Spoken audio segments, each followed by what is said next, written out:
हो सकती है? क्या कोई ऐसा संस्थान है? 40-45 वर्ष की उम्र में व्यक्ति अपने परिवार को पालेगा। बेरोजगार आदमी कैसे अपने परिवार को पालेगा? 2 सालों तक घर से बाहर रह पाएगा? उसके घर को कौन संभालेगा? उसके बच्चों को कौन पढ़ाएगा? बेरोजगारों के साथ, शास्त्रीय बेरोजगारों के साथ आज धक्का मजाक कर रही है सरकार। हिमाचल सरकार शर्म करो, शर्म करो, शर्म करो। भारत की 2 प्रतिष्ठाएं हैं। भारतस्य प्रतिष्ठित द्वये संस्कृतम संस्कृतिस्तथा। भारत की 2 ही प्रतिष्ठाएं रही हैं, जिन प्रतिष्ठाओं के कारण से भारत विश्व गुरु बना है। जयतु संस्कृतम जयतु भारतम।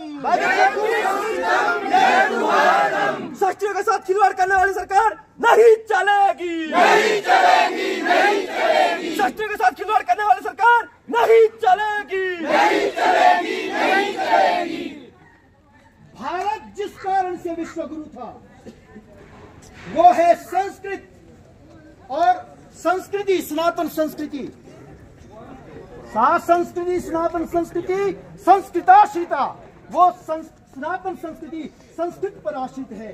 भाइयों, आज बड़े दुर्भाग्य की बात है, हमारे ऊपर बहुत से विदेशियों ने शासन किया, मुगलों ने शासन किया, अन्य बहुत लोगों ने शासन किया। हम उस बात में नहीं जाएंगे, लेकिन उन्होंने हमारी संस्कृति को उजाड़ना चाहा, मिटाना चाहा।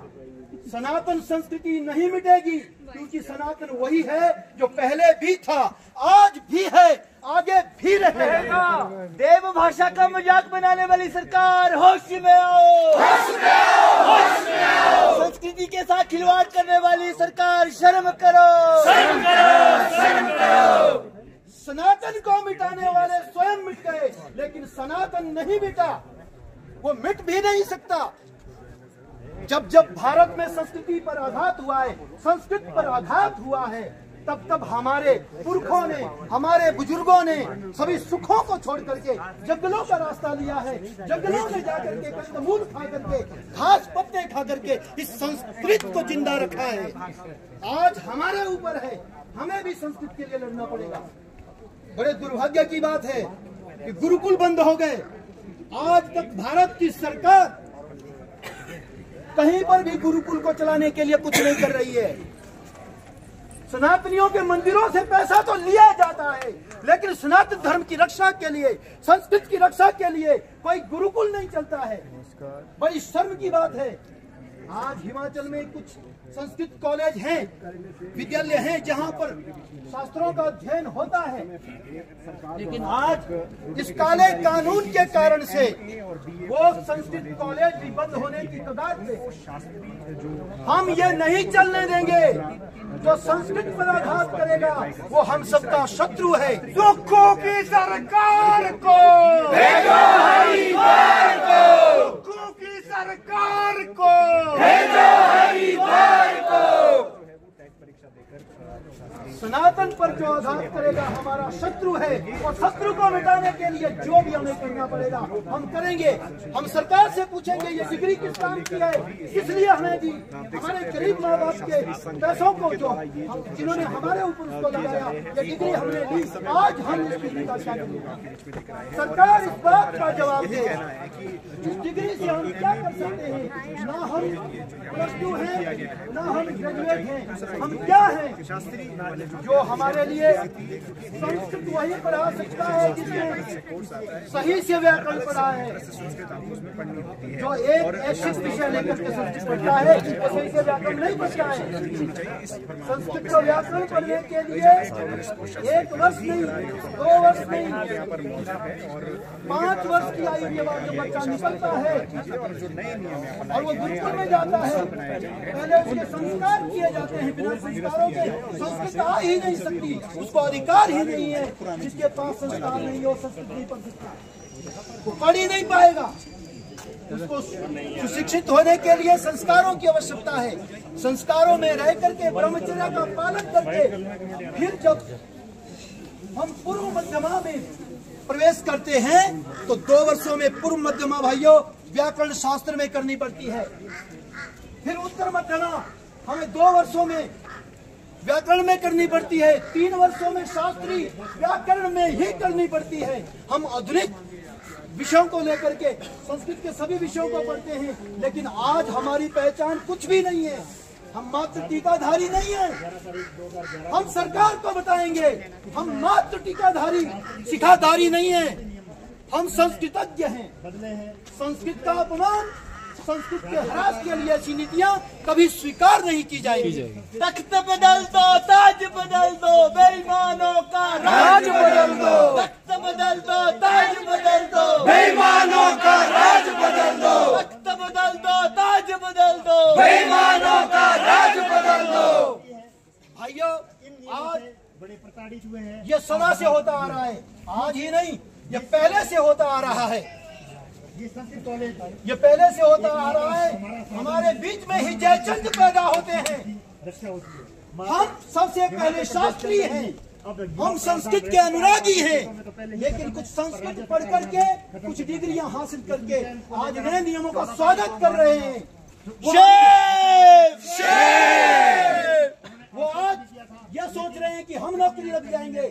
जयचंद ने भी यही सोचा कि अगर आज मैं मुगलों के साथ मिलूंगा तो शायद मैं राजा बन जाऊंगा, मुझे रियासत मिलेगी। भाई विरोध प्रदर्शन कर रहे हैं। जब कोई ऐसा जयचंद निकलता है वो स्वयं भी नष्ट होता है और अपनी सल्तनत को, अपने साम्राज्य को भी नष्ट कर लेता है। ऐसे लोग अपने मूल पर आघात कर रहे हैं। उन लोगों को शर्म आनी चाहिए जो आज अखबारों में बार बार यही बात कर रहे हैं कि भ्रम फैलाने वालों को शर्म आनी चाहिए। अरे उनको शर्म आनी चाहिए जो थोड़े से हित के लिए, अपने स्वार्थ के लिए, नौकरी पाने के लिए बिक रहे हैं। दोगलापंथी नहीं चलेगी, नहीं चलेगी, नहीं चलेगी। दोगलापंथी नहीं चलेगी, नहीं चलेगी, नहीं चलेगी। ऐसे बेरोजगार वो लोग जो 21,000 उधार लेकर के सरकार को खरीदना चाहते हैं, हम चलने नहीं देंगे। यह हो नहीं सकता कि कोई 21,000 में हमारी संस्कृत का सौदा करेगा। हम होने नहीं देंगे। हमें जिस हद तक जाना पड़ेगा हम लोग जाएंगे। सरकार, देखिए इतने दिनों से हम हाथ जोड़ करके सभी से मिल रहे थे, सरकार ने हमारी बात नहीं सुनी। सोचा कि ये तिलकधारी क्या करेंगे, ये शास्त्री क्या कर लेंगे, बहुत थोड़े हैं। लेकिन भाइयों, चाणक्य अकेला था, संस्कृतज्ञ था, वक्त बदल दिया था। और ये हम में भी वो ताकत है कि हम तख्त बदल सकते हैं, सरकारों को बदल सकते हैं। सरकार अगर हमारी बात नहीं मानेगी, अगर भारत की प्रतिष्ठा को बचाने के लिए हमें ऐसा भी कोई कदम उठाना पड़ेगा तो हम सभी ऐसे कदमों को उठाएंगे। बुद्धिजीवी शास्त्री जिंदाबाद, जिंदाबाद, जिंदाबाद। बुद्धिजीवी शास्त्री जिंदाबाद, जिंदाबाद, जिंदाबाद। भाइयों, आप सभी कुछ जानते हैं, सभी बुद्धिजीवी हैं, सबको पता है कि क्या चल रहा है। हम जिसकी लड़ाई लड़ रहे हैं वो लड़ाई है पुराने नियमों से जैसे भर्ती हो रही थी वैसे भर्ती होनी चाहिए। शास्त्री के लिए रहता 50% के साथ उपाधि प्राप्त, टेट पास जो पहले से चल रहा था उसी तरह होना चाहिए। सरकार ने आज, इस सरकार को कोई शर्म नहीं है। इतने लोग यहाँ पर हैं, बेरोजगारी को मिटाने की बात सरकार करती है। हम बेरोजगारी को मिटाएंगे, लेकिन हमें पता नहीं था कि ये आज बेरोजगारों को खत्म करके बेरोजगारी को समाप्त करना चाहते हैं।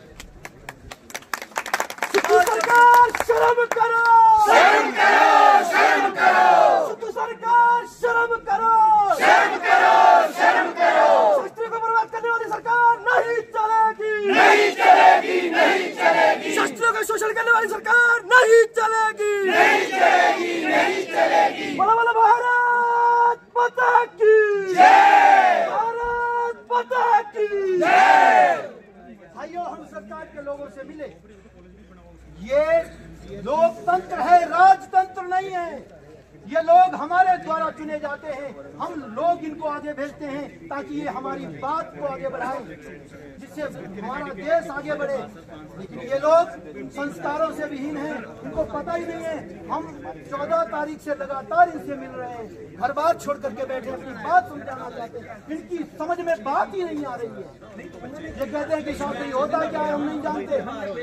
एक महोदय से हम कल मिले तो कहते हैं कैबिनेट में बात करेंगे, कैबिनेट में। उनको पता नहीं है क्या चल रहा है उनकी सरकार में। आज टेट भरा जा रहा है शास्त्री के लिए, और हमारे शास्त्री भाई जो टेट भरना चाहते हैं टेट नहीं भर पा रहे हैं। अनपढ़ों की सरकार मुर्दाबाद, अनपढ़ों की सरकार मुर्दाबाद, गंदी सरकार मुर्दाबाद। ये सरकार कहती है कि अभी कैबिनेट में बात करेंगे, टेट भरा जा रहा है। हमारे पढ़े लिखे शास्त्री भाई टेट नहीं भर पा रहे हैं, शास्त्री पद के लिए टेट नहीं भर पा रहे हैं। बड़ी शर्म की बात है, बड़ी दुखद बात है। इस विषय में सोचना पड़ेगा। आज शास्त्री भर्ती हो रही है, CNB के तहत शास्त्री भर्ती, और शास्त्री भर्ती पर ये नियम थोप रहे हैं TGT के भर्ती, CNB और नियम TGT के। तो शिक्षा सचिव को इतना ज्ञान नहीं है, वो नहीं जानता कि किस चीज की भर्ती हो रही है। ये सरकार दोगला रुख अपना रही है, कुछ अपने लोगों को अंदर करने के लिए, शास्त्रियों को पीछे करने के लिए ऐसी नीतियां बना रही है। बात ही नहीं सुन रही है, हमारी फाइल आगे जा ही नहीं रही है। धोखाधड़ी नहीं चलेगी, नहीं चलेगी, नहीं चलेगी। धोखाधड़ी नहीं चलेगी, नहीं चलेगी, नहीं चलेगी। भाइयों, इन्होंने हमारा मजाक बनाया। CNB की भर्ती, उसमें TGT के रूट, और बाद में कहते हैं कि हमारे पास पैसा नहीं, हम भिखमंगे हैं, हम किसी को वेतन नहीं दे सकते, TGT को वेतन नहीं दे सकते। हम पदनाम को भी वापिस करेंगे, लेकिन नियम TGT के लगाएंगे। इससे बड़ी मूर्खता भाइयों हो ही नहीं सकती। अनपढ़ पदाधिकारी शर्म करो, शर्म करो, शर्म करो। अनपढ़ पदाधिकारी शर्म करो, शर्म करो, शर्म करो। पदाधिकारी नहीं चलेंगे, नहीं चलेंगे, नहीं चलेंगे। सुक्खू की सरकार को भेजो हरिद्वार को।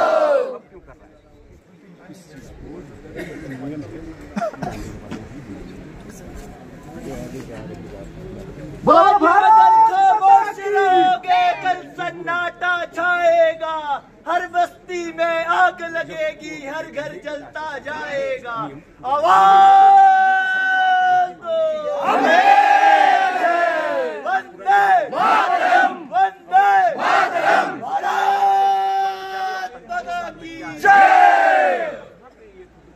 भाइयों, आगे की बात रखने के लिए, क्योंकि हमारे पास 3 घंटे का हमारे परिवार, हम सभी भाइयों के विचार लेना चाहते हैं। हमें और आज के बाद निर्णायक अदालत की तरफ बढ़ना है। हमें अदालत में अपनी बात रखनी है, हम अदालत के माध्यम से, न्यायालय के माध्यम से अपनी बात रखेंगे और अपने अधिकारों के लिए लड़ेंगे। तो इसलिए अभी जब भारतवासी हमारे भाई हैं के लिए अपनी बात संस्थान अपना हिमाचल की अनपढ़ सरकार को, हिमाचल की अनपढ़ सरकार को भेजो हरिद्वार को, इस अनपढ़ सरकार को भेजो हरिद्वार को। हमारा क्या करेंगे? शिक्षा सचिव जी को यही पता नहीं कि शास्त्री क्या चीज है। हम उनसे क्या आशा करेंगे कि वो हमारा क्या भविष्य देखेंगे? क्षमा करें, हमने जिनका नाम लिया अनिल भारद्वाज जी, उनसे पहले हम भगिनी वीना जी को बुलाना चाहते हैं। वीना जी अपने विचार थोड़ा आपके सामने रखेंगे। फूल नहीं चिंगारी है, ये भारत की नारी है। फूल नहीं चिंगारी है, ये भारत की नारी है। फूल नहीं चिंगारी है, ये भारत की नारी है। एक तरफ हो जाओ भाई साहब, एक तरफ लोगों को ले जाओ, छोड़ो। सभी शास्त्री बंधुओं को प्रणाम। जैसा कि आप सब लोग जानते हैं कि आज हमारे साथ क्या हो रहा है। हम शास्त्री होकर भी शास्त्री पद के लिए मान्य नहीं हो रहे हैं। बाहर वालों को इसमें अंदर डाला जा रहा है, एमए और बीए वालों को। ये बहुत दुख की और बहुत शर्म की बात है। इसमें हम सब लोगों को एक होकर आना पड़ेगा। कुछ लोग ये सोच रहे हैं कि ये लोग पार हो जाएंगे और हमारा नंबर जल्दी से आएगा, लेकिन ऐसा नहीं होगा। ये बहुत शर्म की बात है कि हम शास्त्री होकर हमारे भाई बहन शास्त्री का ही टेट नहीं भर पा रहे हैं। दोगली नीति नहीं चलेगी, नहीं चलेगी, नहीं चलेगी, दोगली नीति नहीं चलेगी, नहीं चलेगी, नहीं चलेगी। सुप्पू सरकार शर्म करो, शर्म करो, शर्म करो, सुप्पू सरकार शर्म करो, शर्म करो, शर्म करो। हमारे बहुत सारे भाई बंधु जो है घर में बैठे हुए हैं, जिनको इस चीज का अभी ज्ञान नहीं है कि हमारे साथ क्या हो रहा है। अगर एक बार ये भर्तियां हो गई तो सोचना भी कभी मत इस चीज के लिए कि हम कभी आ पाएंगे इसमें। शास्त्री है हम लोग, हमारा अधिकार है और हम वो लेकर रहेंगे, अपना अधिकार लेकर रहेंगे, अपना अधिकार लेकर रहेंगे, लेकर रहेंगे, लेकर रहेंगे, अपना अधिकार लेकर रहेंगे, लेकर रहेंगे, लेकर रहेंगे। तो इस चीज के लिए सबको सामने आना पड़ेगा, सबको साथ चलना पड़ेगा और एक होकर चलना पड़ेगा।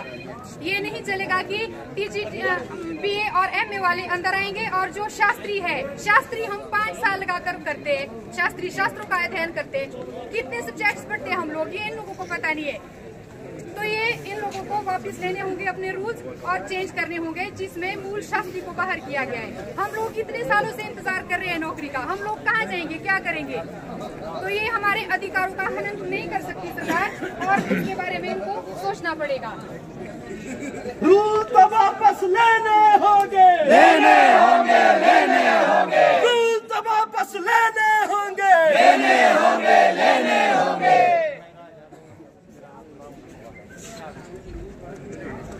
बोला बोला भारत माता की जय। वंदे मातरम, वंदे मातरम, मातरम, मातरम। वंदे मातरम। धन्यवाद मीना भगिनी। इसके बाद हम आमंत्रित करते हैं अनिल भारद्वाज जी को, वो आकर के अपने विचार सभी के सामने रखें। अनिल भारद्वाज।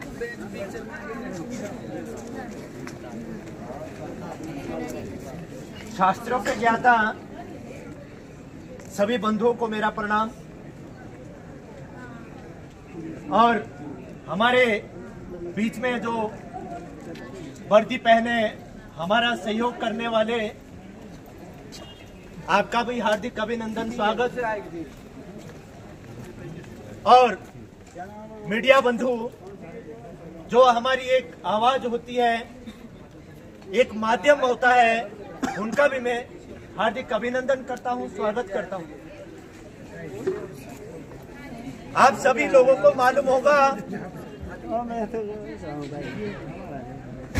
कि इस सरकार ने जो जो नियम बनाए हैं, वो नियम जो बने हैं वो शेम करने वाले हैं। जिस चीज का हमें मालूम ना हो, जिस विषय का हमें ज्ञान ना हो, उस विषय में तर्क वितर्क करना मूर्खता का काम होता है, और जो ये सरकार करने जा रही है।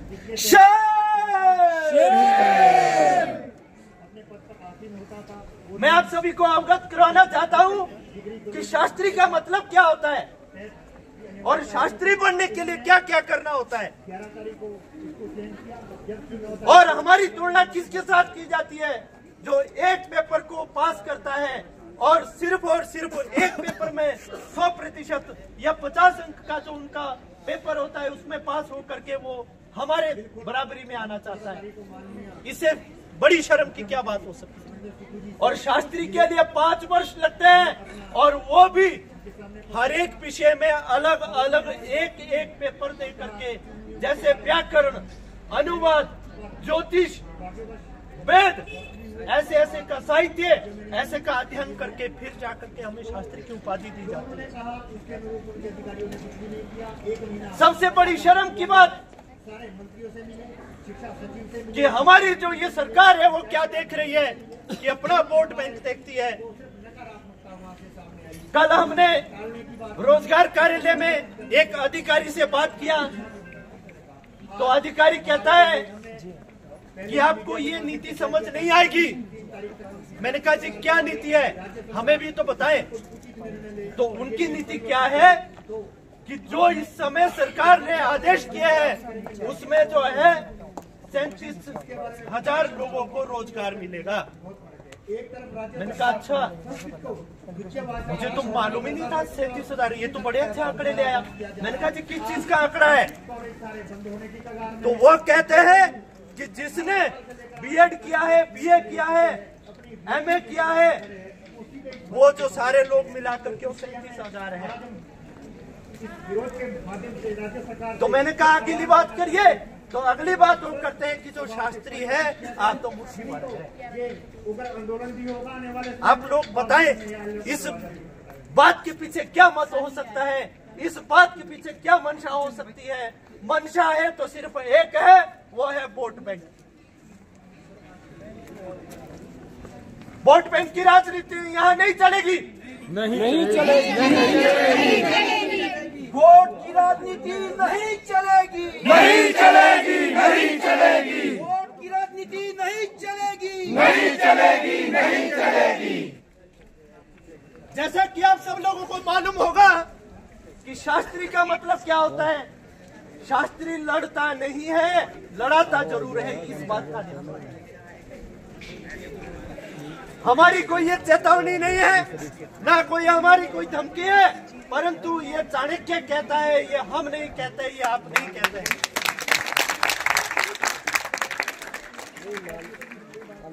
लोग कुर्सी पे बिठाना जानता है, उतारना भी जानता है।